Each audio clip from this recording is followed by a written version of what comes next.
ஒரு ஏழை இளைஞன் வறுமையின் காரணமாக நீண்ட நாட்களாக வேலை தேடிக் கொண்டிருந்தான். அவன் எங்கு தேடியும் வேலை கிடைக்கவில்லை. ஒரு நாள் ஒரு சிறு நிறுவனத்தில் வேலை கிடைத்தது. அந்த நிறுவனத்தில் பணி செய்யக்கூடிய அந்த இளைஞனின் உயர் அதிகாரி இந்த இளைஞன் செய்யக்கூடிய சிறு சிறு தவறுகளுக்கெல்லாம் சிடுசிடுவென்று நடந்து கொண்டார். அந்த இளைஞனுக்கு தன்னுடைய வறுமையை தாண்டி அவருடைய வார்த்தைகள் அவனை வெகுவாக பாதித்தது.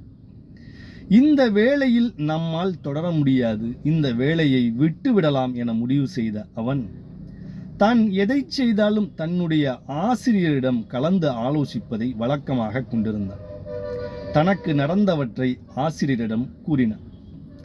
அதை பொறுமையாக கேட்டுக்கொண்ட அந்த ஆசிரியர், நீ 3 மாதங்கள் அவகாசம் எடுத்துக்கொள். உன்னுடைய உயர் அதிகாரியை பார்க்கும்போது அவரிடம் இருக்கக்கூடிய நற்பண்புகளை மனதார பாராட்டு. பிறகு வா, நம் முடிவு செய்து கொள்ளலாம் என்றார்.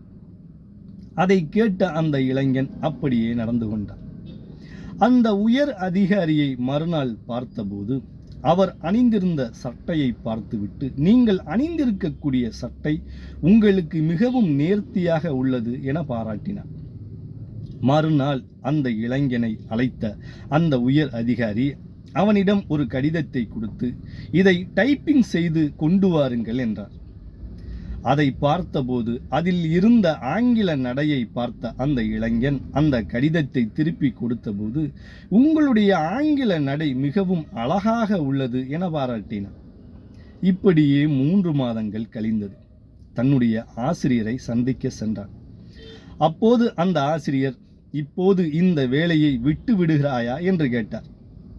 அதற்கு அந்த இளைஞன், இல்லை ஐயா, நான் என்னுடைய உயர் அதிகாரிக்கு உதவியாளராக பதவி உயர்வு பெற்றுவிட்டேன், எனவே இந்த வேலையில் தொடர விரும்புகிறேன் என்றார். நண்பர்களே, இந்த கதை எதற்காக சொல்லப்பட்டது என்றால், நமக்கு எதிரே இருக்கக்கூடியவர்களின் குறைகளை நாம் பார்க்கக்கூடாது, அவர்களிடம் இருக்கக்கூடிய நிறைகளை மட்டுமே பார்க்க வேண்டும் என்பதற்காக சொல்லப்பட்டதுதான் இந்த கதை. நன்றி.